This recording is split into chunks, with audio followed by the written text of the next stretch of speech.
Donc bonjour à toutes et à tous ceux que je n'ai pas vus déjà et ceux qui sont arrivés. Donc on arrive sur le dernier moment de la table ronde de clôture de la journée. Après cette heure de speed dating qui était une grande première, j'espère que ça s'est bien passé, mais j'ai l'impression que globalement oui. Donc c'était juste un mot très rapide pour remercier déjà tous les intervenants qui ont accepté de participer, parce que vous avez vu 19h10, 20h30 c'est long quand même. Donc ça permettra sans doute d'aller un peu en profondeur dans les sujets. En tout cas je l'espère. En tout cas au nom de l'ENSA Paris-Est, l'école d'architecture de la ville et des territoires, qui organise du coup aujourd'hui, je tenais à remercier l'ensemble des participants et Mathieu Van Picker notamment, le commissaire, qui a travaillé très longuement et durement pour qu'on puisse tous profiter de manière aussi fluide et dans ce beau lieu Push à Aubervilliers. Donc merci. Merci. Et donc ça sera votre animateur ce soir. Et donc merci, et je te passe le micro tout de suite, et ensuite vous pouvez rester avec nous puisqu'on aura une petite soirée, un petit pot convivial tous ensemble juste après.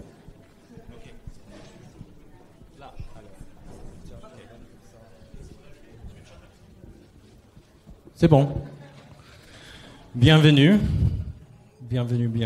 et surtout bienvenue à nos intervenantes et intervenants. Je suis Matthew Van Picker, commissaire de la première édition du festival Échelle 1, qui valorise l'incubateur Échelle 1 de l'ENSA Paris-Est. Ce qu'on a sur scène, c'est un mélange d'architectes et de maîtres d'ouvrage et d'institutions, de représentants d'institutions. Et je pense que cette thématique, elle est quand même au cœur du sujet qu'aborde le festival, parce qu'on va parler pendant une bonne heure de l'accès à la commande lorsqu'on démarre une activité, lorsqu'on est une jeune agence, une agence qui émerge.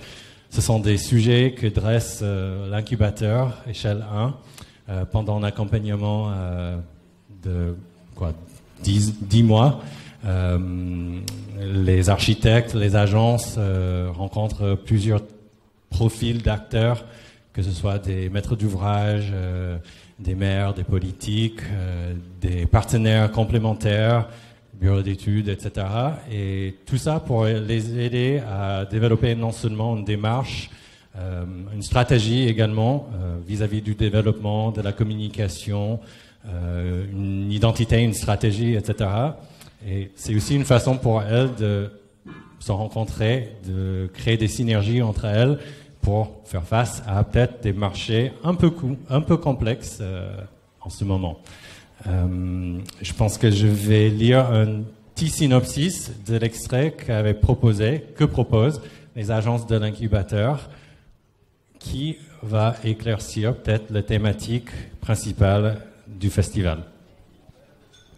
Alors, le titre de la table ronde, Marcher sur des œufs, la survie des jeunes architectes dans un contexte plus que compétitif.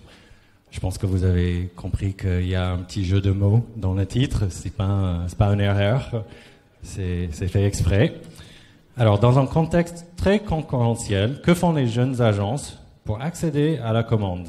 Quelles sont les stratégies pour développer une activité? Quelles sont les problématiques récurrentes rencontrées? Enfin, quelles sont les dynamiques à construire entre maître d'ouvrage et maître d'œuvre? Cette table ronde propose une discussion générale, mais quand même peut-être spécifique aussi, j'espère, sur les enjeux auxquels sont confrontées les jeunes agences. On va essayer de terminer pas trop tard, 20h40, grand max. On va essayer également de laisser un petit peu de temps pour des questions qui viennent de la salle. Donc ça veut dire qu'on sera efficace. C'est le mot du jour. Je vais présenter les 11 représentants, les 11 personnes qu'on a sur la scène. Je vais être très bref. D'abord, je commence par les agences incubées. On en a 4 avec nous. Il y a Nicolas Didi, fondateur de l'agence Atelier Nicolas Didi, and. On a également Adélie Collard, cofondatrice avec Claire Roy de l'agence Rerum. Là. Il y a le fondateur de QSA, Quentin Sommervogel. Et enfin, on a Hugo Maffre et Bertrand Étienne Le Personique, 2 des 3 associés de l'agence Perage. Le 3e associé, c'est Yanis Merinopoulos. Paulos, merci.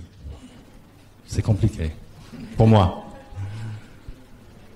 Alors, côté maître d'ouvrage et institution, nous avons François Vasseur, responsable de projet usage et partenariat de Grand Paris Aménagement, qu'on remercie chaleureusement parce qu'ils sont mécènes et partenaires de cette première édition du festival. Nous avons également Pierre-Emmanuel Becheron, responsable de l'architecture, du design et de la culture de la Société du Grand Paris, aujourd'hui devenue, je crois, Société des Grands Projets. Enfin, Alexandre Borne, que vous avez peut-être entendu tout à l'heure dans une autre table ronde sur l'immobilier solidaire. Alexandre est cofondateur, associé et directeur général de la foncière Belleville. Manuel Savoie, architecte et conseiller ordinal de l'Ordre des architectes d'Île-de-France. Et enfin, last but not least, Marion Valeur, directrice générale du pavillon de l'Arsenal. Bienvenue, merci d'avoir accepté l'invitation. J'espère que vous êtes prêts pour des questions très très très compliquées que vous n'avez pas du tout vues. Voilà. Peut-être pour lancer le sujet, une petite question aux agences, nos chers incubés. Pourquoi est-il important de parler de l'accès à la commande lorsqu'on démarre une activité? Je vais me tourner vers toi, Quentin. Sauf si tu veux pas. Nicolas va prendre le relais. Ah oui. Voilà. Parce qu'il faut manger. Il faut manger, tout simplement. C'est tout. C'est pour ça qu'il faut parler de l'accès à la commande. Peut-être on peut essayer de chercher côté maître d'ouvrage ou côté institution. Quelles sont, par exemple, les problématiques récurrentes que vous entendez venant des jeunes agences, des structures qui émergent? Est-ce que vous avez l'habitude d'entendre les mêmes soucis, les mêmes problèmes? Marion, par exemple. Bonsoir. Oui, bien sûr, c'est un souci pour tout le monde. Moi, ce que je dis souvent, alors plusieurs choses. Déjà, je pense que on est dans un moment de crise immobilière où du coup beaucoup de repères sont en train de bouger. Et moi, je pense que paradoxalement, c'est peut-être aussi une chance pour les jeunes architectes parce que dans ce moment où il s'agit plus seulement et avant tout de créer des mètres carrés, où l'architecture doit être assez hybride dans son lien au paysagisme, dans son lien au sol, dans finalement des pratiques où aussi on va parfois créer de la commande auprès de certains élus avec une pratique très agile. Moi, je rencontre des jeunes agences qui vont voir parfois des maires dans des petits villages de montagne ou au bord de la mer et qui leur proposent aussi des missions un peu de transition des territoires. Tout ça pour dire que la mission de l'architecte, elle peut être très diverse dans ce moment de crise et que je pense que des jeunes agences qui se montent, du coup, peuvent tout de suite avoir une approche assez singulière. Moi, je dis souvent aux jeunes architectes, allez-y à fond sur juste ce qui vous plaît le plus, en fait, ce que vous avez dans votre cœur, ce qui vous fait vous lever, vous battre, voilà. Et que dans ce moment où tout est remis en cause, le modèle tel qu'on le connaissait, le modèle de l'immobilier tel qu'on le connaissait, je pense qu'il y a de la place pour des nouveaux modèles et que donc il faut aller tout de suite vers ces nouveaux modèles et que peut-être que ça... peut-être que finalement on peut aller plus vite en se lançant directement comme ça. Et voilà. Ensemble. Et je vois que ça a réveillé une agence. Bravo, Nicolas. Oui, bon, j'ai déjà dit parce qu'il faut manger, évidemment, mais c'est aussi parce que, nous, on est échelle 1, donc ça, c'était une idée d'un groupe de gens, d'entreprises qui ont fait cette école et cette formation-là. Et donc, l'une des sujets d'échelle 1, c'est en effet comment on accède à la commande. Donc, quels sont les outils et comment on peut se développer pour arriver au marché qu'on a envie de faire. Et comment on arrive à faire de l'architecture, de l'urbanisme, du paysage. Donc, c'est un peu lié à la formation qu'on a faite. Je pense qu'il y a pas mal d'architectes ici qui ont fait cette formation, mais pas tous. Et donc, c'est un peu l'objectif de la formation à l'école et ce qu'on a développé, ce qu'on a essayé d'apprendre et les partages qu'on a eus pendant une année. Et voilà, à l'école. Très bien. Je pense que c'est une des raisons pour lesquelles on est là. Peut-être un petit moment, une petite pause pour faire un peu de pédagogie, parce que lorsqu'on a préparé cette table ronde, il y avait un petit débat. Je me suis aussi lancé dans des propositions et j'utilisais presque comme synonyme jeune architecte et jeune agence. Et on m'a retoqué. Non, je plaisante. Mais pour vous, je pense qu'il y a quand même une différence. En tout cas, il y avait ce consensus. Il y a une définition, une différence entre jeune agence, jeune architecte. Alors, c'est quoi la différence? Adélie? Tu l'as allumé? Non. Donc, c'est bon. Oui, moi, ça m'a beaucoup interpellée cette question de jeune architecte ou jeune agence, parce que je pense qu'on REROM, en tout cas, nous, on nous place directement dans la catégorie jeune, voilà. Sauf que moi, je me sens pas si jeune que ça. Parce que j'ai travaillé beaucoup en agence et en agence, dans une situation d'agence et de salarié, je serais plutôt catégorisée dans les seniors, je dirais. Donc c'est toujours un peu quand on a monté l'agence, c'était une question parce que finalement en agence j'étais dans des profils, mon associé et moi on était dans des profils plutôt très expérimentés, donc à gérer des projets assez démesurés même et parfois en grande autonomie. Et quand d'un coup on monte notre agence, on est caractérisé comme des jeunes architectes. Et donc c'est un peu la question, et c'est une question finalement pour la maîtrise d'ouvrage, c'est est-ce que du coup on parle de jeunes architectes et auquel cas on fait appel à aux compétences des personnes qui sont en face de vous et à leur expertise, ou est-ce qu'on parle de jeunes agences et auquel cas on parle plutôt de stabilité économique, de solidité des structures qui sont en face. Et je pense que du coup ça soulève pas forcément les mêmes questions, ça n'ouvre pas les mêmes commandes non plus. Et voilà, c'est une question que je voudrais partir du débat. Tu as un peu frôlé une question pour la maîtrise d'ouvrage, j'ai l'impression. Voilà. Donc, moi je vais le prendre. Et je vais demander, peut-être, parce que j'avais déjà dressé une question qui va comme la suite. Comment établir les critères de jeunes? Est-ce que vous avez vos seuils, vos critères, vos listes, vous les cochez, ou est-ce qu'il y a des débats, même en interne? J'imagine que si, j'espère en tout cas. François, chez GPA, comment identifier, comment catégoriser les critères jeunes? Je pense que la terminologie aujourd'hui elle est en cours de définition en fait. C'est plutôt des choses qui sont récentes pour Grand Paris Aménagement. On s'est doté il y a à peu près 2 ans d'un socle d'engagement et d'exigence. Donc à la fois ce qu'on s'applique à nous-mêmes et ce qu'on exige des promoteurs, et des opérateurs qui finalement achètent les charges foncières. C'est ça qu'on vend, des charges foncières aux opérateurs immobiliers. Et la question de l'architecture est un des points sur lesquels on a travaillé, en essayant de systématiser la mission complète pour l'architecte.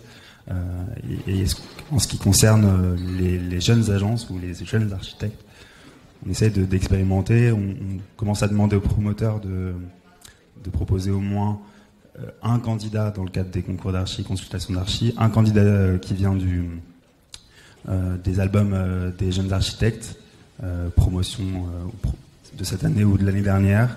Donc là, on parle vraiment de jeunes architectes selon les règles de la JAP, mais aussi parfois dans le cadre de consultations, notamment de grosses consultations, sur des sujets d'investissement, de réhabilitation lourde sur des gros objets, parce que Grand Paris Aménagement travaille surtout sur de très gros objets, d'essayer d'inciter aussi à des binômes d'architectes dans lesquels on est à la fois des agences très expérimentées, avec des jeunes agences pour le coup, qui ne sont pas nécessairement des jeunes architectes, qui peuvent du coup être issus des mouvements que la pratique architecturale connaît en permanence. qui ne soient pas nécessairement des jeunes architectes. En promouvant la mission complète. Exactement, tu as bien compris. Vous l'avez entendu. Voilà. Ce qui peut être aussi un sujet de discussion, parce que voilà, c'est... Oui, tout à fait. Très bien. Est-ce qu'il y a des... Oui, Marion ? Ou Pierre-Emmanuel ? Allez. Alors moi, j'aime beaucoup cette question parce que je pense qu'il ne faut surtout pas y répondre. Il y a des jeunes architectes, il y a des jeunes agences et il y a des jeunes architectures aussi. Et inversement, il y a des vieux architectes, des vieilles agences et des vieilles architectures.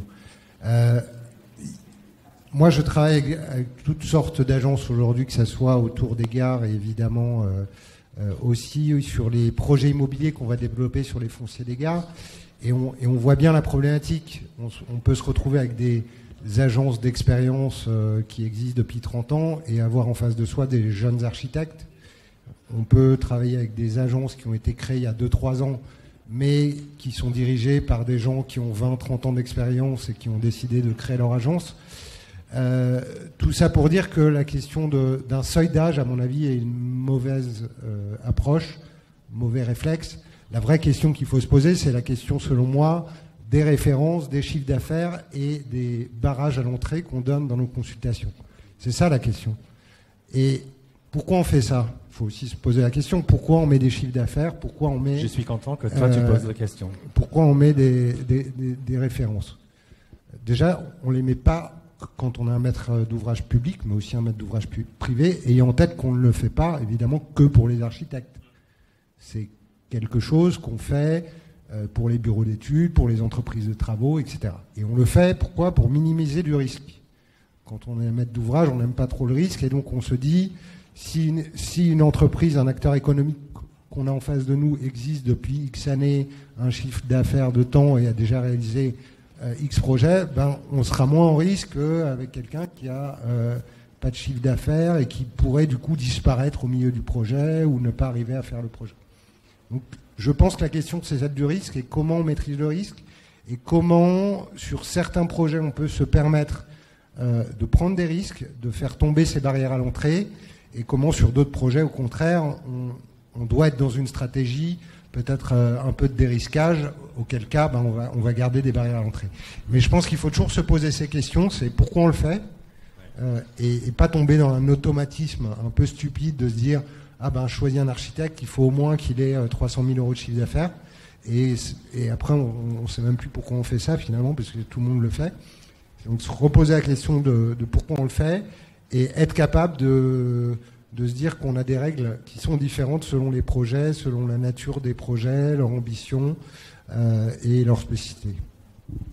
Oui, Marion. Oui, le sujet, c'est vraiment, en fait, donner leur chance à des gens. C'est jeunesse ou pas jeunesse, c'est des personnes qui ont peu de références, qui se lancent, qui débutent. Donc, peu importe leur âge, en fait, comment est-ce que on leur donne leur chance ? Et donc ça a toujours été aussi le rôle du pavillon de l'Arsenal et le rôle de Paris dans les 20 dernières années.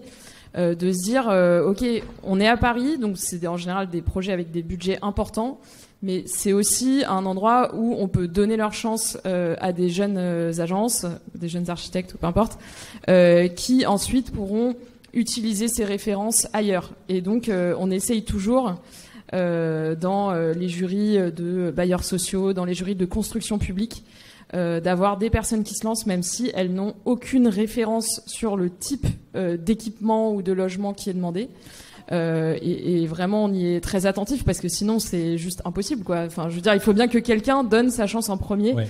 Mais voilà. Du coup, est-ce qu'il faut abandonner cet adjectif de jeune ou il faut toujours le garder parce qu'on le voit quand même dans les documents, dans les consultations. Est-ce qu'il y a quand même des critères qui peuvent aider les architectes à se faire une idée de ce qui est vraiment attendu de leur part, de la part des maîtres d'ouvrage, ou est-ce qu'on va continuer de répéter, de réutiliser peut-être les cahiers des charges, les programmes qui sont déjà identifiés, déjà en place? Je sais pas si... Non, mais c'est une formulation, si vous voulez, dans les négociations avec les promoteurs, beaucoup de dire, bon... Parfois, voilà, on négocie comme on peut. On dit bon bah vous avez une shortlist avec 4 architectes. Débrouillez-vous pour avoir au moins 1 ou 2 jeunes dans les 4. Et c'est une formule qui est comprise et qui permet que ça soit pas toujours les mêmes agences qui soient dans les concours, ce qui reste un sujet, hein, parce que du côté public, il faut se battre. Si on ne se bat pas, si le public, si les mairies ne se battent pas, évidemment, dans le secteur privé, les gens ne sont pas forcément incités à prendre le risque d'eux-mêmes, de se dire « Ah tiens, ça va être sympa, je vais tester avec des gens qui n'ont jamais fait ce programme-là. » Donc c'est là où le public doit inciter au risque aussi. Et donc après, franchement, le terme, limite, peu importe. Hein, c'est plus de dire, prenez un risque à un moment. Là-dessus, juste un retour d'expérience très, très concret sur les gares du Grand Paris Express. Donc vous savez, on a 68 gares qui sont construites. On a 45 agences différentes aujourd'hui qui travaillent pour nous sur la construction de ces gares. Et sur les 45, j'ai fait le compte l'autre jour pour préparer cette intervention. On en a 25 qui n'avaient jamais fait de gare, ni de lieu de transport, ni d'aéroport, ni de hub de transport. Donc pour qui l'expérience du Grand Paris Express était une première expérience de création d'un lieu de transport. Je ne parle même pas de station de métro souterraine. Et je peux vous dire que c'est de loin, on citera évidemment pas de nom ce soir, mais c'est pas du tout les 25 gares les plus ratées du réseau du Grand Paris Express. Donc ça montre bien que de temps en temps, il y a des barrières à l'entrée où il y a des croyances, notamment sur cette histoire des références et on peut pas faire une station de métro si on n'en a déjà pas fait une, qui sont objectivement parfois un petit peu stupides. Et qu'il faut arriver à travailler et qu'il faut arriver à bousculer justement pour donner la chance à. Oui. Si je peux réagir aussi sur cette idée du risque. Ce que ça m'évoque, c'est que je me demande, moi, si on n'est pas rentré dans une époque où le risque, c'est pas de continuer à faire comme avant. Et si les jeunes, parce qu'on sait pas, les jeunes, je dirais pas quoi d'autre, ne sont pas justement à même d'être porteurs d'innovation et d'être porteurs des sujets qui sont les plus importants pour nous, c'est-à-dire le réchauffement climatique, parce qu'ils sont pas encore ancrés dans des habitudes, dans des méthodologies qui, elles, sont obsolètes. Ouais, Alexandre. Moi, ça m'intéresse de répondre, enfin, de participer à cet échange-là, parce que un peu en rapport à ce qu'a dit Marion, c'est nous déjà pour intro, on est une jeune foncière, on est un jeune investisseur, donc ça va dans les deux sens. Hein. Mais notre critère à nous en tant que foncière de l'économie sociale et solidaire, c'est justement ce que tu as dit, c'est-à-dire c'est pas combien de fois tu as fait 25 000 mètres carrés de bureau avant, ou plutôt c'est un contre-critère. Donc du coup, c'est quelle est la capacité des gens à être engagés dans la transition écologique et sociale, à produire des choses différentes, à concevoir avec des matériaux différents, biosourcés, etc. Et donc quel est l'engagement des personnes? Je pense que la question du risque qui a été évoquée, de l'expérience des personnes, et je trouve que c'est intéressant de parler de ça, mais en tout cas nous, nos critères, qui sont pas forcément toujours des bons critères non plus, parce qu'en fait on va aller bosser avec des agences qui ont fait que du réemploi ou qui sont engagées depuis X années. Alors du coup, quelle est la place qu'on peut laisser à des agences qui ont envie de changer?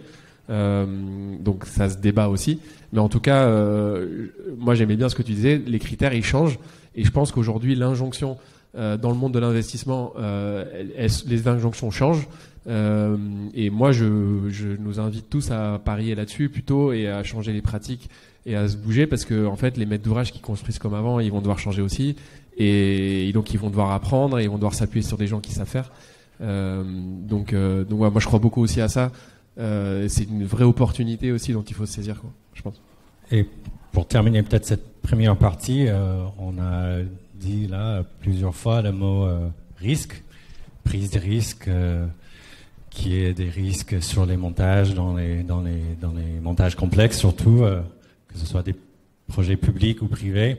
Et dans la prise de risque, peut-être il y a aussi une part de courage. Et lorsqu'on était en train de préparer la table ronde, il y avait une note qui a été envoyée par Nicolas, qui m'a pas mal touché, parce que il développait un discours sur pourquoi il s'est lancé, pourquoi il a décidé de passer de la case jeune architecte à jeune agence.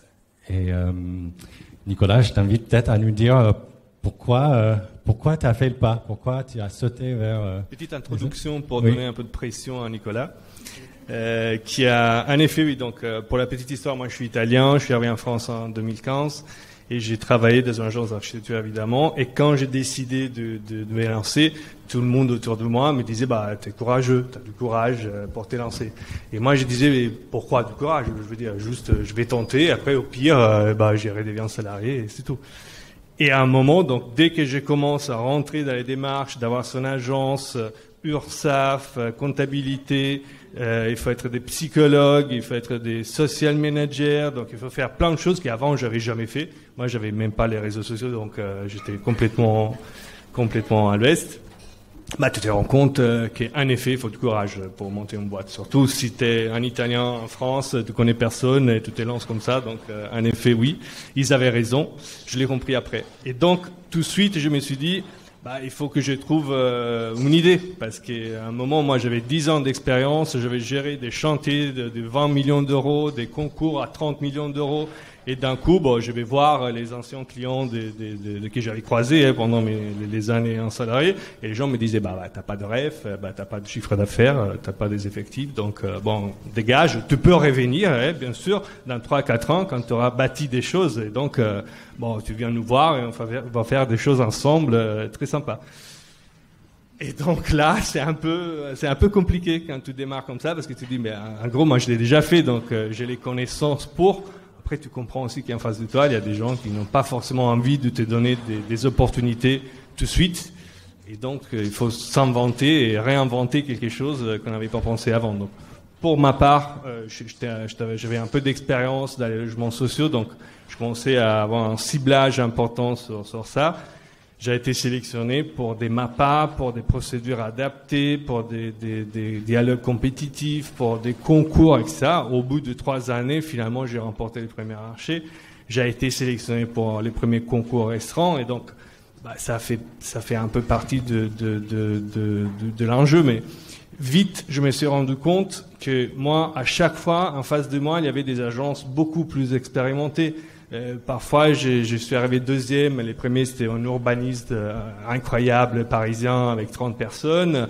Parfois, il y avait une autre agence comme la mienne, à 2 personnes, qui a remporté les marchés. Et donc, en faisant cette démarche pour accéder à la première commande, je me suis rendu compte que c'est pas ni une question d'effectifs, de référence, de chiffre d'affaires. C'est juste, à un moment, on a l'opportunité de faire un projet. Parfois, c'est une agence expérimentée qui sort les meilleurs projets. Parfois, c'est quelqu'un qui sort de l'école et qui a eu la bonne idée parce qu'il s'est bien planché dans les contextes, il a bien compris les enjeux, il a sorti les meilleurs projets. Donc, en fait, je pense en effet qu'il faut complètement repenser les paramètres pour pouvoir accéder à la commande, parce que c'est pas du tout une question de chiffre d'affaires, de référence ou d'effectifs. Et à mon avis, donc là, on parle aussi aux maîtrises d'ouvrage. En fait, pour moi, je fais l'exemple des médecins. Je pense que si on a un problème, on a tous envie d'aller à l'hôpital et d'être bien soigné par les médecins les plus expérimentés, les plus experts, qui a 30 ans d'expérience. Mais ces médecins-là, il a fait ses épreuves. Ça veut dire qu'il est sorti de l'école et avant 6 ans, il était à l'hôpital. Et donc, il faut avoir de l'expérience pour devenir un bon médecin. Et pour l'architecture, c'est la même chose. Donc, il faut donner des opportunités aux gens qui se lancent pour pouvoir accéder à des commandes un peu plus compliquées, un peu plus grande échelle par rapport à ce qu'on peut faire quand on se lance, évidemment. Parce qu'après, c'est un renouvellement de la profession. Ça veut dire que si les maîtrises d'ouvrage prennent ces risques, à la fin, c'est la société qui remercie, c'est la collectivité, parce que ça veut dire que dans 10 ans, dans 20 ans, ces architectes-là auront pu faire leurs épreuves, participer à des concours, participer à des projets complexes, et ils auront les compétences pour renouveler la profession et pour avoir une nouvelle génération d'architectes qui sont préparés et qui n'en a pas seulement 2, 3, 10 acteurs majeurs, et les restants, elle est là en train de chercher la première commande publique ou la première commande plus importante. Peut-être pour juste suivre ce que tu es en train de dire sur l'accès à la première commande, tu as fait un topo de comment tu es arrivé, tu as réussi même au bout de 3 ans à trouver une première commande très intéressante pour ta pratique, pour l'agence. Est-ce que tu peux dire juste un tout petit mot sur quelles étaient les stratégies que tu as appliquées pour y arriver? Kamikaze. Donc voilà, moi je connaissais personne. Donc tout simplement, j'avais envie d'ouvrir l'agence, de faire de l'architecture. Je pensais avoir les compétences. J'ai travaillé en Inde, Italie, France. Je veux dire, à un moment, j'ai senti que c'était le moment. Et la stratégie, c'était juste, on me connaît. Quelqu'un maîtrise d'ouvrage public me connaissent parce que j'ai fait des projets, j'ai suivi des chantiers, donc ils m'ont repéré. Je vais les voir. Donc je suis allé voir les bailleurs que je connaissais pour leur dire bon, coucou, j'ai monté la boîte. J'ai très envie de travailler avec vous. J'ai déjà travaillé avec vous pour d'autres agences. Tout s'est bien passé. Voilà, si vous avez envie de travailler avec moi. Et donc, ils ont commencé avec une faisabilité. Après, ils m'ont sélectionné. Je suis arrivé dernier. Après, ils m'ont sélectionné encore. Donc, c'était un long...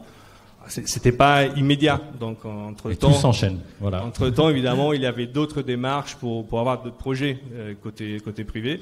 Mais voilà, il faut tenir, je pense. Il faut cibler et tenir, au moins dans ma situation. Après, chacun a son histoire. Hein, donc, Je me tourne vers Parage, vers Hugo et Bertrand, vous qui pratiquez non seulement à Paris, mais également en Bretagne. Est-ce que dans votre recherche, pour accéder à une commande qui vous plaise, qui vous challenge également, est-ce qu'il y a des stratégies différentes, même peut-être par rapport à la localisation? Est-ce qu'il y a nous déjà, on est parti comme toutes les jeunes agences un peu à poil, quoi. On est parti avec l'idée de vouloir créer une agence et de partir. On pensait qu'avec les références qu'on récupérait de l'ancienne agence qu'on avait, on allait pouvoir tout de suite avoir un accès incroyable à la commande, et en fait pas du tout. Parce qu'en fait on est parti avec des projets énormes de 20 millions, 30 millions, et on est reparti pour faire des appartes et des petits équipements qui nous intéressaient. C'était plutôt des équipements à 1 million, 1,5 million, ou voire plus petits, quoi, des rénaux. Marche pas ? On se retrouvait du coup avec des références qui étaient complètement à côté de la plaque, à essayer de rentrer dans des petits marchés à 2 millions, mais avec des projets qui en faisaient 20. Donc évidemment, il y avait un rapport de notre chiffre d'affaires et de l'équipe qu'on avait qui avait rien à voir par rapport aux projets qu'on cherchait et les références qu'on avait. Et donc, du coup, on est en Bretagne et à Paris. Oui. Ce qui est pas mal aussi dans ce double ancrage de la territoriale, c'est que, en Bretagne, c'est Bertrand, notre représentant breton, notre VRP. Mais en gros, c'est un peu l'idée de se dire aussi qu'en Bretagne, il y a un peu moins de monde qu'à Paris aussi. Et il y a pas mal de projets à faire, il y a pas mal de sujets hyper intéressants dans des petites communes, dans des centres-bourgs hyper intéressants. Et du coup, il y a eu tout un travail en amont déjà qui a été fait d'aller rencontrer tout le monde.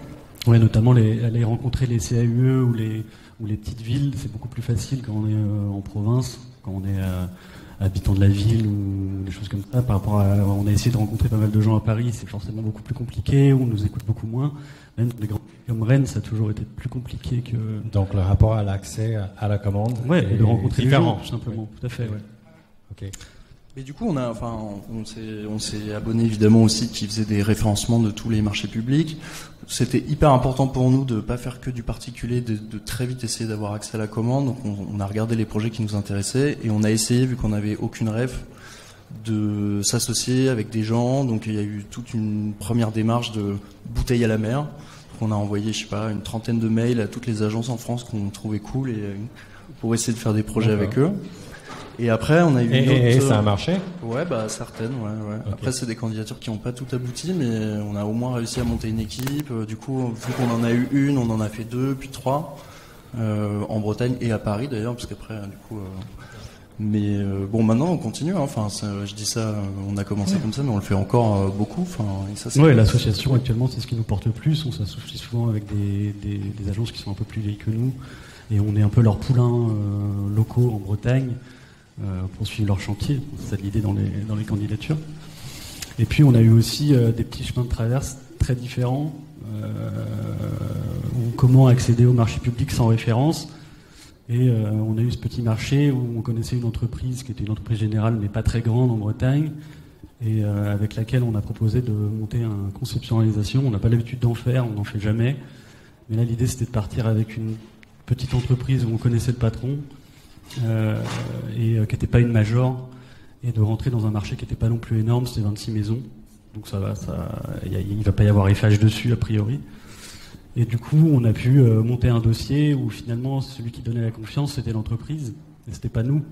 Donc même si on a montré des références qui étaient cool, on nous a regardé surtout, et enfin ils ont eu la maîtrise d'ouvrage a eu confiance en nous grâce aux références et à la réputation de l'entreprise finalement. D'accord.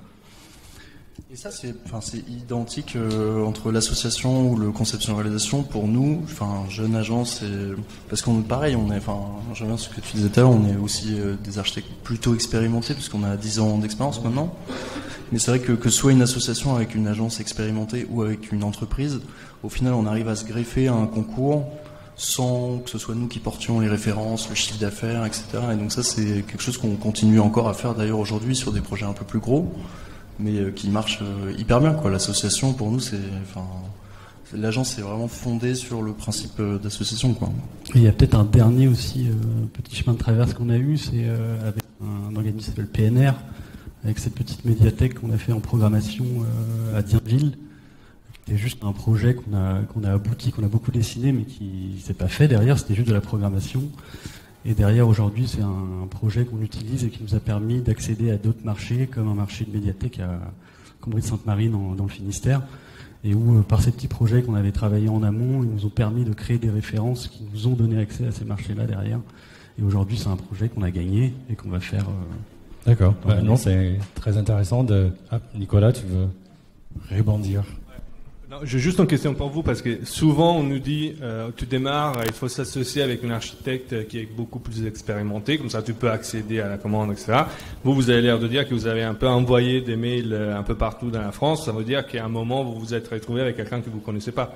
Donc vous avez accepté l'effet de travailler avec quelqu'un qui vous connaissez pas, et on sait très bien qu'en architecture c'est pas la chose la plus simple. Donc comment c'est passé Après on a aussi envoyé des mails à des gens qu'on connaissait quand même. Mais on bosse pas mal, avec des agences à Paris, avec des agences qui ont aussi monté leur agence à un moment, mais qui sont partis avant nous, donc ont un peu plus d'expérience, un peu plus de références, donc et on travaille de la même manière puisqu'on venait de la même agence initialement, donc ça c'est plutôt une association qui marche bien.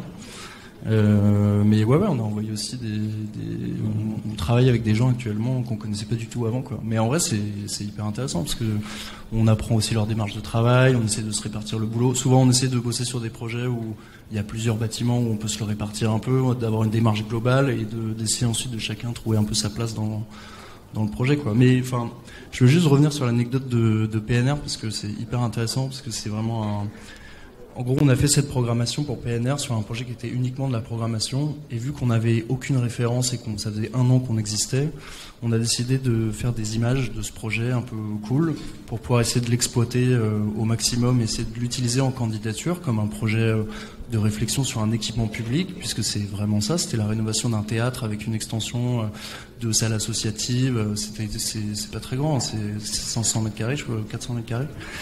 Et grâce à ce projet-là et ces images, on a réussi à être retenu ensuite à un projet exactement similaire en Bretagne, qu'on a gagné. Fait le choix d'investir dans la valorisation de ce projet. Et le plus drôle là-dedans, c'est le projet du coup qu'on a fait en programmation va être lancé en appel d'offres en septembre.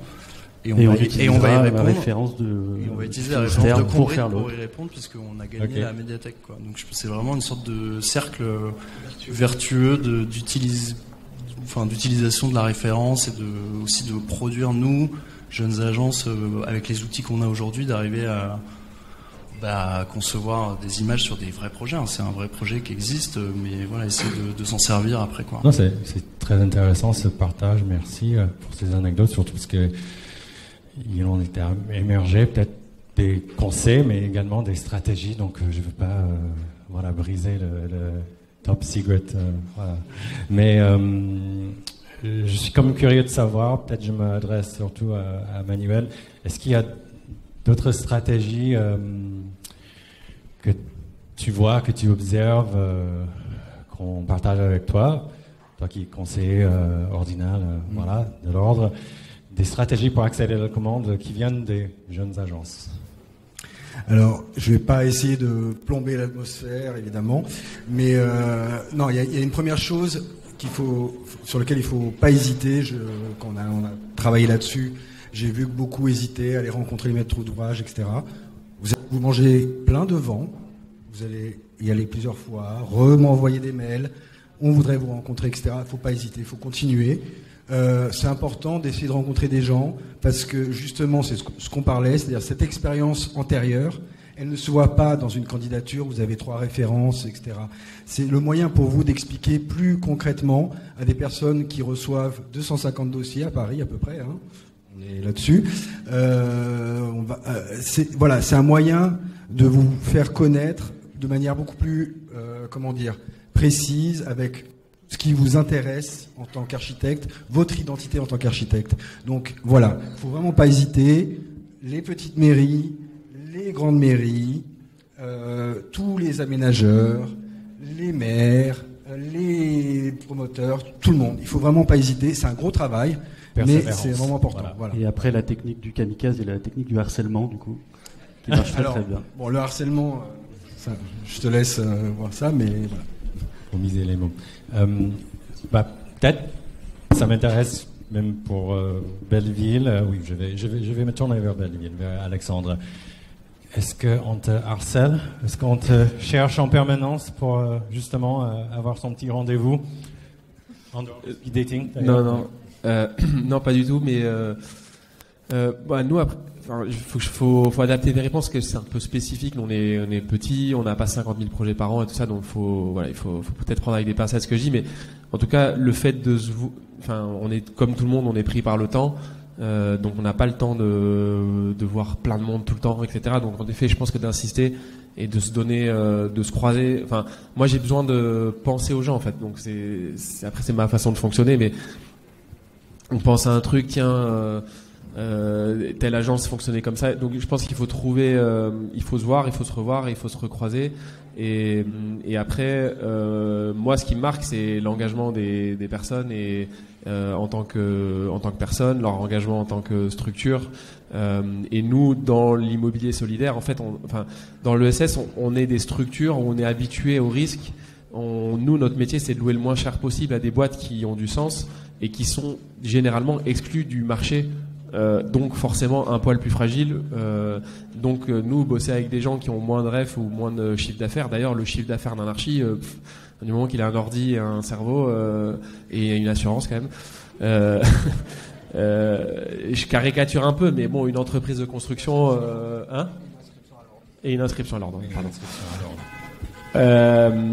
Voilà, une entreprise de construction, je comprends en effet, et encore pour vous dire, je regarde Aurore parce qu'on travaille ensemble sur un projet où une entreprise de réemploi avec laquelle on bosse, qui est une très belle boîte qui fait du réemploi de la charpente, de la menuiserie, est un peu en difficulté. On fait ce qu'on peut. En fait, nous, ça fait partie de notre engagement.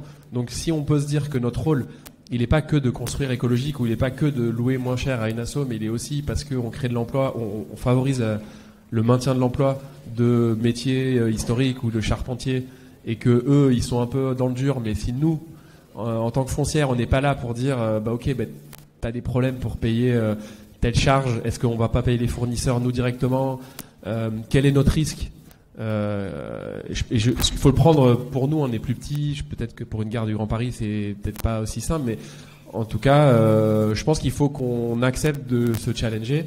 Donc moi il faut que tu l'avais dit, il faut que défendre ses convictions, et je pense que c'est ça qui marchera avant tout, et après on trouve les solutions, je pense.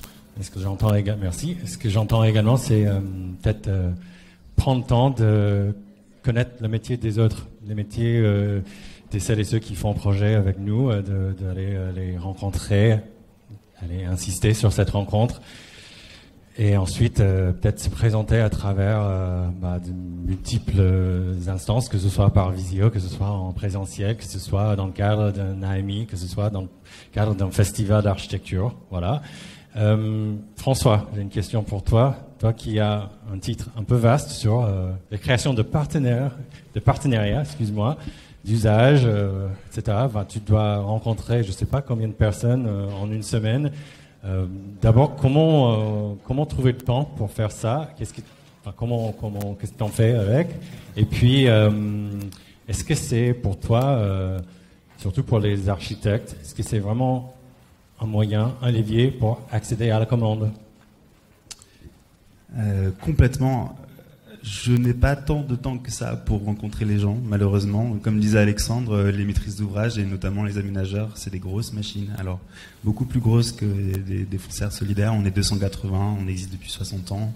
On a des chargés d'opération qui arrivent sur des actes qui ont parfois 10-15 ans, qui ont parfois eux-mêmes besoin d'aller faire leur propre archéologie de ce qu'est leur opération, d'aller comprendre leurs contraintes, d'aller gérer des risques, gérer des merdes, hein, si je peux utiliser le terme, au quotidien. Et donc du coup, ces questions d'architecture, c'est aussi ces questions d'usage, parce que moi je suis responsable de projet d'usage. Malheureusement, malgré toute notre bonne volonté, c'est pas forcément, c'est un peu la 5e roue du carrosse pour un aménageur. Malgré son rôle d'intérêt général, l'intérêt général pour l'aménageur, c'est d'abord la réalisation d'un projet d'équipement, de logement, dans une forme un peu de masse. Hein. Et donc on a parfois un peu oublié de remettre la question de l'usage au centre. Et c'est quelque chose aussi que j'ai moi-même vécu quand je suis arrivé en école d'architecture. Parce qu'en fait, la question des usages, la question de ce qu'on fait, la question du lien avec la maîtrise d'ouvrage, la question des procédés, la question de quels matériaux on mobilise et comment on fait pour construire, c'est des choses dont on m'a pas parlé tout de suite. Voilà, on m'a tout de suite mis dans le bain de Rhino 3D, de Grasshopper pour faire des trous dans des façades en métal, de l'architecture paramétrique. Bref, on a pris le truc à l'envers et donc voilà, c'est cette question des usages, on essaie de la remettre au centre. Et donc du coup, mon rôle, c'est d'aller rencontrer des investisseurs, des exploitants notamment, qui sont en capacité de venir nous appuyer sur la diversification programmatique dans les opérations, le fait de sortir un peu du triptyque bureau, commerce, logement, de pouvoir animer les quartiers, de créer des lieux qui permettent aussi une animation, une mixité des fonctions, qui sont quand même des termes un peu galvaudés, mais et qu'on essaye vraiment de mettre en œuvre, et c'est vraiment pas facile. Et tout ça pour dire que pour la maîtrise d'œuvre, et je vais peut-être revenir au sujet et au titre de la table ronde, qui est le marché. Et du coup, je vais reprendre des termes un peu de marché, en disant que peut-être la porte entrouverte, c'est celle de l'avantage concurrentiel, en fait, que peuvent avoir les jeunes agences ou les jeunes archis. Je sais pas comment il faut. Je suis assez d'accord pour dire qu'on n'a pas besoin de définir ce que sont ces jeunes. Cet avantage concurrentiel qui peut porter à la fois sur la notion d'usage, au sens d'avoir une expertise et de s'être construit cette expertise sur autre chose que le logement collectif, l'équipement public, etc. Je suis dans une direction qui vise justement à développer dans nos opérations des programmes qui sont des programmes d'activité productive en ville, des programmes liés à la santé, des programmes liés à l'enseignement supérieur, à l'apprentissage, des tiers-lieux, des programmes hôteliers, d'hospitalité, etc., sur lesquels finalement on se rend compte qu'il y a très peu de maîtrise d'œuvre, qui ont une expertise, qui savent proposer quelque chose de concret, qui propose une manière de concevoir les bâtiments qui répond à ces formes d'usage-là. Et ça, il y a très peu d'agences qui le font. Nous, on commence à se faire accompagner, notamment sur des sujets où voilà, on est sur une ZAC dans l'OIN d'Orsa, donc c'est toute l'opération d'intérêt national au sud-est de Paris, le long de la Seine amont, sur lequel on a une programmation tertiaire importante. Le tertiaire est en train d'exploser, ça se commercialise pas. Donc comment on arrive à repositionner un actif tertiaire dont le PC a été déposé en un actif industriel dans lequel on peut implanter de l'activité productive en étage. Et donc du coup, on fait travailler des archis qui sont assez peu sur ce marché-là. Ils ont un avantage concurrentiel parce que eux, ils peuvent proposer une lecture de repositionnement d'un actif tertiaire en un actif d'industrie à étage, en fait, ou d'activité industrielle à étage. Et ça, c'est un vrai avantage concurrentiel. J'en ai d'autres en tête, si on peut. Oui, je suis. Ce que j'entends surtout, c'est peut-être une conviction sur l'innovation, comment on trouve au centre du débat sur comment on va faire face à la crise immobilière, des contextes qui vont pas se simplifier dans les années à venir. Je pense qu'on est déjà en retard, bien évidemment. Et d'ailleurs, par rapport à ça, GPA fait partie d'un groupement d'acteurs de la filière immobilière de l'aménagement qui a constitué une association de filière autour du hors-site, est un mot qui a pu faire peur aussi dans la discussion avec les architectes, mais qui tend à favoriser la construction hors site, donc le fait d'avoir des éléments constructifs qui sont préparés à l'avance dans toutes les dimensions qui sont possibles, jusqu'à la salle de bain complètement constituée hors site en avance. Et ça, on sent que c'est quelque chose. On va se doter d'une exigence particulière sur le sujet. On va d'ici 2031 viser à avoir une majorité de nos projets avec une part de hors site. Et ça, on sait que ça va avoir des implications concrètes pour les maîtrises d'œuvre qui vont avoir un dialogue plus anticipé avec les fournisseurs de matériaux. Et donc ce lien aussi avec les écosystèmes d'entreprises qui sont derrière les architectes pour la conception des bâtiments. Et ça, on se dit que c'est aussi une manière pour les jeunes pratiques aussi de se spécialiser, ou en tout cas d'anticiper ces évolutions dans la manière de construire. On sera plus dans couler du béton en place, mais alors je tire c'est un peu caricatural, mais on sera vraiment plus dans un lien où chaque agence va pouvoir se constituer son propre catalogue de solutions, sa propre manière de concevoir. Et ça, on pense que les jeunes agences ont forcément un avantage concurrentiel parce qu'elles n'ont pas l'héritage et le poids d'une pratique qui dure depuis parfois des décennies. Et donc ça, c'est vraiment une conviction qu'on a. Et ce que j'entends, je reviens sur l'innovation, je reviens aussi sur l'exercice de réfléchir autrement, de faire le pas, de prendre le risque peut-être, de même innover, surtout quand on est une jeune agence. François, tu as évoqué un cadre, une charte hors sol. Je vais me tourner vers toi, Quentin, parce que tout à l'heure, Nicolas Didi disait il faut manger. C'est pour ça qu'on veut parler de l'accès à la commande. Et là, on vient de parler avec François et avec Alexandre de faire autrement, de réfléchir, de faire l'innovation, faire l'expérimentation. Et bon, je sais que les deux peuvent aller ensemble, doivent aller ensemble. On peut le mettre en musique. Quentin, toi qui as besoin de manger, ta jeune structure, comment tu vas faire un pas vers l'expérimentation architecturale? Donc, oui, par rapport à l'expérimentation, tout le sujet, c'est quelle place on peut laisser à l'expérimentation dans une jeune agence. Moi, dans mon cas, c'est pas laisser de la place, c'est donner toute la place à l'expérimentation. Parce que moi, contrairement à Reroom, Nicolas Didi et Parage, moi j'ai démarré mon agence très tôt finalement, en 2015, j'ai été diplômé en 2012, j'ai travaillé un petit peu en agence après le diplôme, donc j'avais 1 an de stage, après un peu moins d'1 an d'expérience post-diplôme, après j'ai fait ma HMO, 1 an, et donc après, dès 2015, ça a démarré. Donc avec ce peu d'expérience, j'ai commencé à répondre à des premières commandes qui venaient, et le développement de mon agence, moi, il a été très progressif, pas à pas. C'est un développement assez organique, et sur toute la variété de commandes sur lesquelles j'interviens, qui vont de l'appartement, du logement, du bureau, de l'hôtel plus récemment. Je fais aussi de l'assistance à maîtrise d'ouvrage, ou de la maîtrise d'œuvre partielle complète sur différentes missions. À chaque fois, en fait, j'ai dû expérimenter, puisque c'était une nouvelle commande, et c'est la succession de ces expérimentations qui a fait que ça s'est transformé en une expérience. En fait. Donc, si je peux synthétiser éventuellement, c'est vraiment l'expérimentation qui est la stratégie pour toi. Oui, c'est ça. En fait, vu que je nourrissais l'envie de créer une agence, mais comme je disais tout à l'heure, ça arrivait finalement beaucoup plus tôt que prévu sur une opportunité oui, ce que j'ai oublié de dire, c'est qu'on avait fait un collectif aussi parallèlement aux expériences post-diplôme. Et avec ce collectif, on avait notamment été retenu sur Réinventer Paris 1, sur un hôtel particulier de la Bûcherie. Et en fait, tout assez rapidement, ça a accéléré. Et le peu d'expérience que j'avais eu en agence, j'avais pu la mettre à profit très rapidement après, dans le cadre du collectif ou sur des premières commandes d'appartements. Et après l'expérience que j'ai eue en HMO, j'ai pu tout de suite la mettre à profit en en démarrant mon activité en fait. Pardon, j'en ai un peu. C'est très bien, merci. Tu veux... Et oui, donc en fait, oui, il n'y avait pas vraiment de stratégie. La stratégie, elle s'est faite au fur et à mesure, pas à pas, de commande en commande sur ces expériences. Alors, on va passer à la troisième partie avant d'ouvrir des sessions de questions-réponses. Et la troisième chapitre parle surtout d'opportunités et peut-être le paysage également des jeunes agences, des jeunes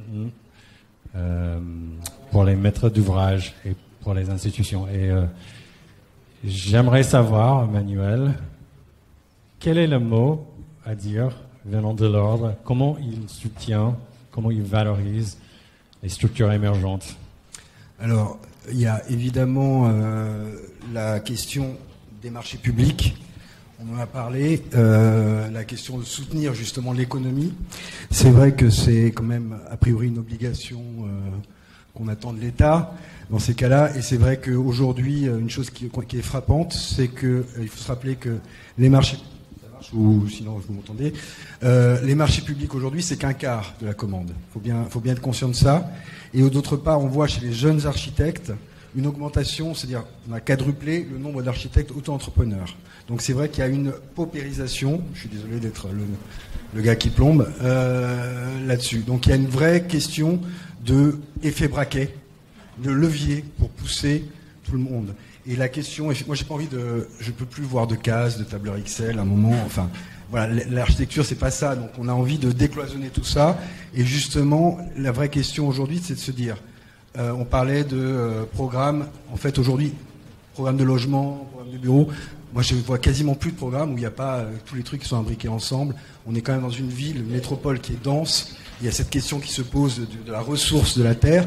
Et donc, quasiment tous les programmes aujourd'hui, la question, c'est effectivement, c'est l'usage, c'est la multiplicité des usages, l'imbrication, la réversibilité, toutes ces questions-là.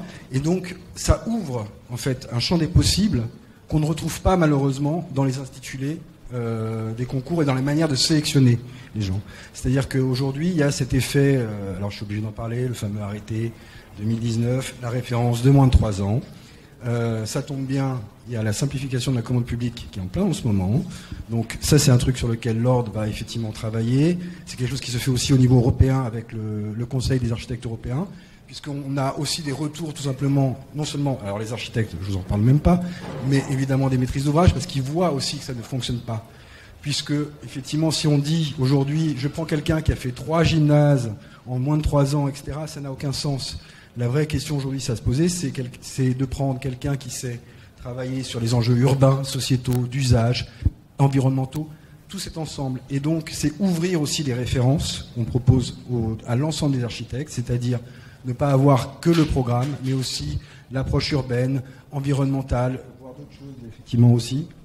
Et donc, il faut ouvrir les références et ouvrir la manière de juger un projet, non pas juste sur un programme bêtement, etc. Donc ça, c'est quelque chose sur lequel on travaille. On a publié il y a 2 ans déjà un atout commande publique diffusée à l'ensemble des mairies pour leur rappeler que ce décret, c'est marqué peuvent, ce n'est pas une obligation. Le chiffre d'affaires, ce n'est pas une obligation. Les références de moins de 3 ans, ce n'est pas une obligation. Il faut quand même se rappeler que ça veut dire que aujourd'hui, quelqu'un qui a eu l'écart d'argent il y a 4 ans ne peut pas montrer son projet. Hein. RCR, le musée Soulages, ils ne peuvent plus montrer le projet. Ils ont reçu un courrier, on leur dit ben non, votre projet n'est pas adéquat. C'est vrai que c'est un vrai mauvais musée, quoi. Bon, voilà, on marche pas juste sur les œufs, on marche sur la tête, en fait. Et c'est là-dessus où il y a une vraie et c'est pas juste d'un côté les architectes et la maîtrise d'ouvrage qui est très ravie de faire ça. C'est on voit que c'est quelque chose où il n'y a pas de satisfaction généralisée. Donc, pour augmenter, ouvrir ces choses-là, il faut d'une part que la question des références soit beaucoup plus large, traite de l'ensemble des problématiques de l'architecture, environnementale, urbaine, usage, pérennité, toutes ces choses-là. Et d'autre part, qu'effectivement, pour les jeunes agences, on leur laisse la possibilité de montrer notamment les concours. Et d'ailleurs, même pour toutes les agences, il faudrait que des agences qui sont innovatrices dans des domaines qui ne sont pas celui du programme puissent aussi le montrer, parce que c'est ça qu'on cherche aussi. Et un maître d'ouvrage peut se dire, tout simplement, je prends 4, 5 concurrents, 2 agences qui ont fait 3 gymnases, E3C2, tout ça, pas de problème, super compétents. Une agence un peu plus, qui a de la bouteille aussi, mais qui a fait des choses intéressantes, et 2 agences un peu différentes, etc. Le risque, pour lui, finalement, est 0.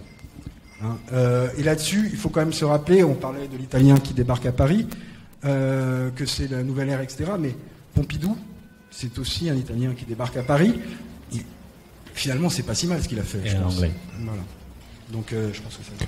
Je vais rebondir parce que, à mon avis, c'est vraiment gagnant-gagnant. Je veux dire, on maîtrise d'ouvrage qui va sélectionner 2 agences qui n'ont pas les références, etc. Ils vont rien perdre.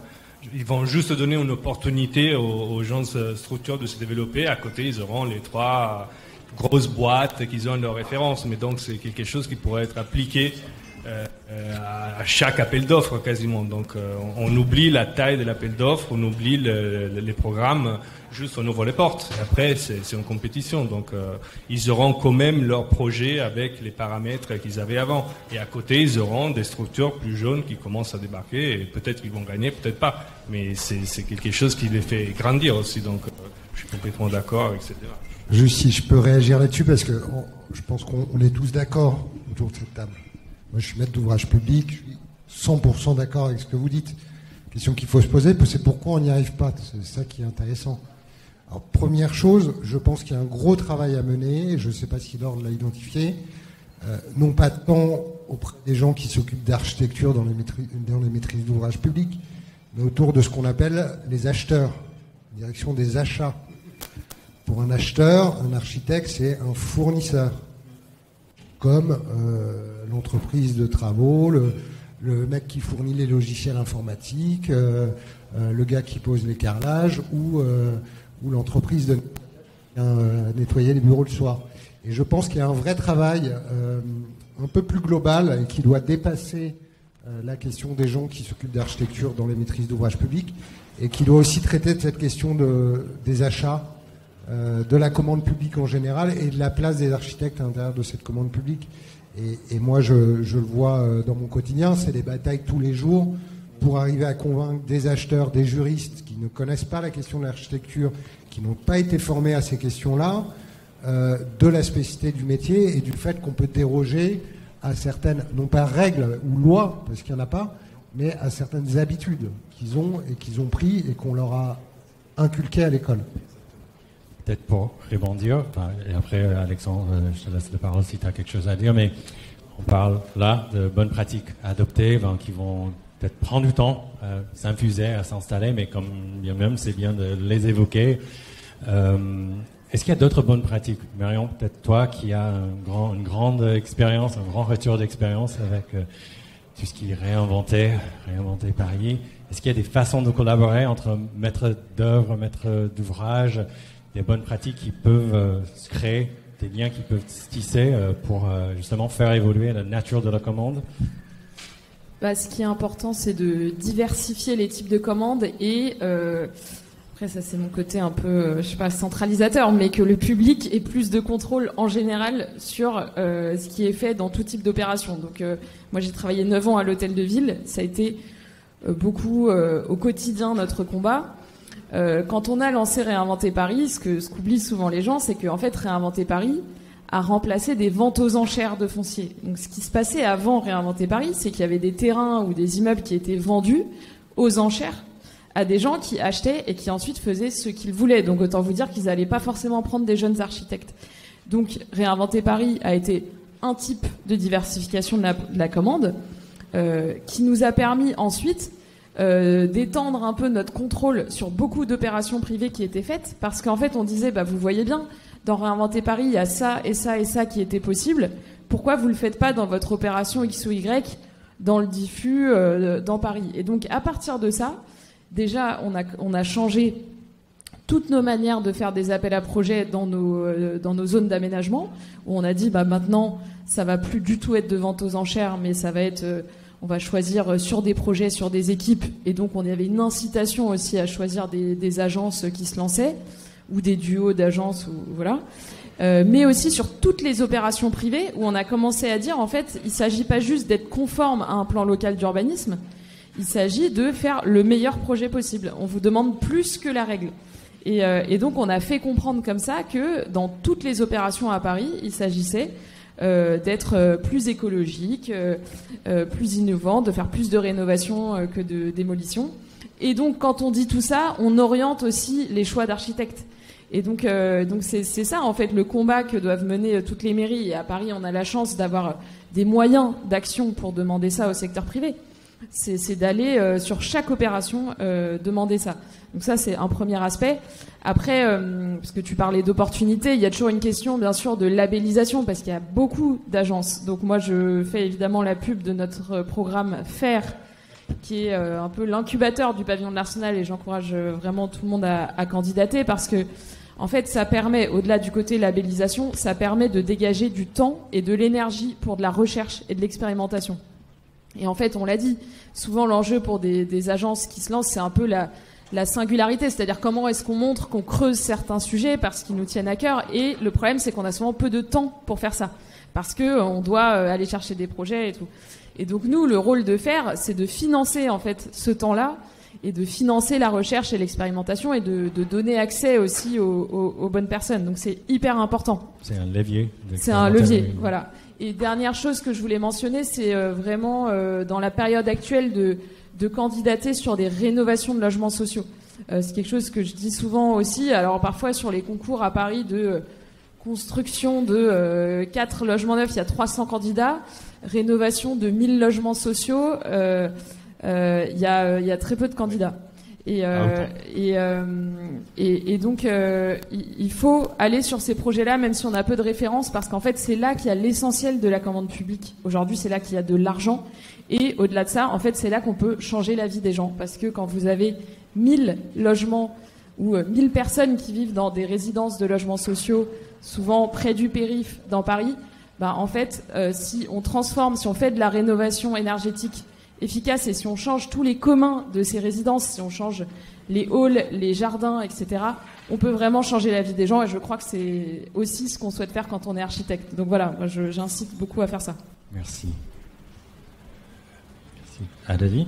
Dans la même veine des commandes un peu pirates, on va dire, il y a nous un dispositif qui nous a beaucoup aidé chez Rerum, c'est Europan, qui est aussi du coup porté par la puissance publique, donc c'est pour ça que j'en parle, mais qui donc là il y a une limite vraiment de jeunesse, parce qu'il faut avoir moins de 40 ans, mais qui permet à des villes de proposer des sites, donc des villes qui n'ont parfois pas l'infrastructure pour transformer des projets à grande échelle, enfin des sites à grande échelle, et qui se font accompagner par Europan. Et il y a un concours qui est organisé, il y a des agences, beaucoup d'agences qui répondent, et surtout, Europan pousse énormément pour qu'il y ait des suites à ces concours. Et nous, on a fait ça, je vois pas mal de personnes. Donc, on était 3 lauréats sur notre site à Quimper. On a été, les 3 lauréats ont été mixés en une seule équipe. On a créé un collectif et on a travaillé la mairie pendant plus d'1 an pour transformer le site qui était à l'étude dans le concours. Ça, nous, notre rêve avec Claire, c'était de faire de l'urbanisme. Et en fait, on n'en avait fait que pour notre diplôme et dans des concours ouverts. En fait, ça nous a permis d'accéder à notre première commande réelle d'urbanisme. Et ça nous a débloqué, ça nous a ouvert plein de portes après, qui aujourd'hui font que on fait de l'urba. Ouais. Et voilà. Et c'est aussi, dans la même, différent, mais dans la même veine que Réinventer Paris, je pense qu'effectivement, mais encore une fois, c'est aussi porté par les pouvoirs publics, par le PUCA en l'occurrence. Mais... Alexandre, t'as dit. Ouais, je veux bien réagir sur la question des opportunités. Moi, ce que je pouvais dire, c'est, je miserais sur toutes les boîtes qui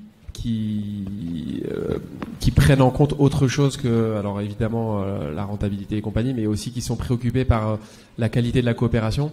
C'est-à-dire que, en fait, quand je parle d'un monde que je connais bien, voilà, plutôt l'économie sociale et solidaire, mais en gros, dans nos critères de fonctionnement, c'est la qualité de notre intervention, de notre objet social, mais aussi de notre coopération avec l'écosystème. Donc les archis sont parmi les premiers aussi dans notre écosystème, et donc on doit prendre soin de notre écosystème, et donc on doit se préoccuper pour qu'il soit bien rémunéré, pour que on puisse travailler de manière correcte et qu'on n'ait pas des relations descendantes de domination.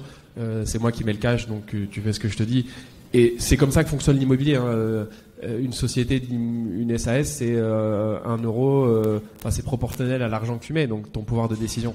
Donc tout. Et donc moi, j'encourage aussi comme opportunité à s'intéresser au monde de la finance et de l'immobilier pour comprendre ces mécanismes et comprendre aussi comment sont prises les décisions. S'intéresser aux gens qui veulent faire différemment et qui disent, en fait, non, justement, on met l'argent, mais comment on peut partager le pouvoir, comment on peut partager les décisions, comment on peut partager les bilans. Faire nos choix différemment, et je pense que c'est un peu comme on disait tout à l'heure, miser sur ses convictions, mais miser aussi sur les gens, les boîtes qui veulent faire l'économie différemment, et donc qui vont considérer le travail des autres différemment, et notamment celui des archis en l'occurrence, qui je pense jusqu'à présent était peut-être pris en étau entre un donneur d'ordre, finalement un promoteur qui est parfois pas vraiment un donneur d'ordre, parce qu'en fait il prend les ordres de quelque part d'autre. Et donc du coup comment ils peuvent reprendre le pouvoir là-dessus, et aussi en connaissant vraiment des modèles économiques. Je pense aussi que ça c'est intéressant comme opportunité. Merci, on vient de me faire coucou on va passer à la suite. Donc j'ai une toute dernière question pour vous, et après on fera 2 questions max de la salle. Quand on est architecte, déjà, c'est très bien de se faire inviter à concourir. Après, il faut gagner. Et je pense qu'on arrive souvent 2e ou plus bas. Et j'ai une question pour vous, 4 agences. Est-ce que vous avez des conseils pour qu'on ne baisse pas les bras quand on est une jeune agence, quand on veut se lancer, quand on veut faire preuve de courage pour passer de la case jeune architecte à jeune agence? Vous avez déjà candidaté à rejoindre l'incubateur échelle 1. Est-ce que vous avez des jolis conseils, des mots à dire pour que les archis se sentent un peu en force? Non, pas du tout. Pas plus de conseils que ça. Apparemment, non. Donc, la bière est là. Et non, mais en vrai, il n'y a pas vraiment de conseils. C'est plus. Nous, on a essayé tous les types de commandes publiques et à force de persévérance. Je pense par exemple à Parahabitat, j'en parlais tout à l'heure, à une agence qu'on connaît bien. On a fait tous les marchés publics de Parahabitat depuis 2 ans et demi. Mais vraiment tous, quoi. Rénovation, construction. Quand c'était trop gros pour nous, on envoyait une bouteille à la mer pour essayer de s'associer. Et à force de nous voir, je pense qu'on a fait, 70. Je pense au bout de la 30e, ils nous ont invités à répondre sur une petite offre pour une réno d'un bâtiment dans le Marais. Bon, on a perdu. Mais n'empêche qu'ils nous ont vus parce qu'ils nous ont invités à une audition. Et vu qu'ils nous ont vus, on a pu faire un oral. Et vu qu'on a fait un oral, là, on a fait vraiment un bel oral. Du coup, après, ils nous ont invités, on avait candidaté, mais ils nous ont accepté sur un projet plus gros à Paris d'une surélévation de 17 logements, qu'on a perdu encore. Mais du coup, ils nous ont réinvité à un nouveau... et je pense que la chaîne continue, et je pense qu'une fois qu'on est rentré dans le fichier d'un bailleur, ou c'est pareil pour un promoteur privé, en fait, ça reste des gens. Et une fois qu'ils nous ont vus, et qu'ils ont vu qu'on avait des trucs à défendre et des trucs à dire... après ils ont envie de nous voir sur d'autres projets plus gros ou différents, et voilà. Et nous du coup on est hyper contents parce que chaque fois qu'on a une bonne nouvelle, c'est hyper excitant, quoi. Donc faut continuer, persévérer encore et encore. Je pense que c'est tout le conseil que je peux donner. Et donc ça s'appelle du ciblage. Ça veut dire qu'il on a beaucoup de choses à faire quand on monte une boîte, donc on peut pas tout faire. Et de la persévérance. Donc il faut un moment se dire je veux faire ça, et on y va pendant des années. Et quand on n'est pas sélectionné, tant pis, ça sera pour la prochaine fois. Allez, Adali ou Quentin. Moi, je dirais qu'il faut aussi laisser un peu de place au hasard. C'est-à-dire qu'il y a toute la stratégie qu'on va mettre en place, et cette stratégie, si elle va être payante ou non. Puis il y a aussi avoir une posture ou une disposition. Il y a souvent des architectes qui disent on travaille sur tout type de commande sans a priori. Moi, pour le coup, c'est vraiment ce que je fais, parce que j'ai vraiment travaillé sur plein de types de commandes, un peu tout ce qui venait. Et de fil en aiguille, c'est ça qui m'a permis de rencontrer d'autres personnes et d'atteindre d'autres projets, d'autres références. Et il y a vraiment un fonctionnement aussi qui est moins stratégique, qui est plus organique. Et voilà, c'est un peu bizarre de le présenter en conseil, mais c'est quand même. Non, ça marche. Ça peut être. Je te jure. Nathalie, tu veux dire quelque chose? Moi, je pense qu'il faut rencontrer des gens, mais pas que des maîtrises d'ouvrage, pardon, on parle pas de clients. Et nous, mais faut aussi rencontrer d'autres architectes. Et je pense que notre profession, elle souffre énormément d'être un peu fratricide et de pas trop laisser place au corps des architectes, ou voilà, comme on le retrouve dans d'autres professions. Voilà. Et moi, Échelle 1, c'est ça, je pense, le meilleur apport, c'est ce côté de faire collectif, en fait. Et je pense que notre profession, elle est vraiment, comme le marché immobilier, un moment de transformation. On est capable de poser des choses extrêmement intéressantes et dont, enfin, il y a plein de gens qui cherchent des réponses, et nous, on a des réponses, en fait, à une transformation du monde. Donc, mais en fait, personne ne nous écoute et personne ne nous entend parce qu'on n'est pas ensemble et parce que notre voix n'est pas assez forte. Et je pense faut qu'on arrive à être plus collectif, en fait. Voilà. Et c'est ça et nous, voilà. Et pourquoi c'est un conseil? Parce qu'en fait, nous, à chaque fois qu'on l'a fait, à chaque fois qu'on a on a plutôt travaillé avec d'autres architectes de notre génération, même sans s'associer à des plus anciens, mais juste faire des équipes de jeunes architectes. C'est là qu'on a réussi et qu'on a gagné. C'est un super conseil. Merci. Une question. Est-ce qu'il y a une question qui vient de la salle? Vous êtes tous... Voilà. Bon, merci en tout cas de votre écoute. Merci surtout à nos intervenants. On peut les applaudir.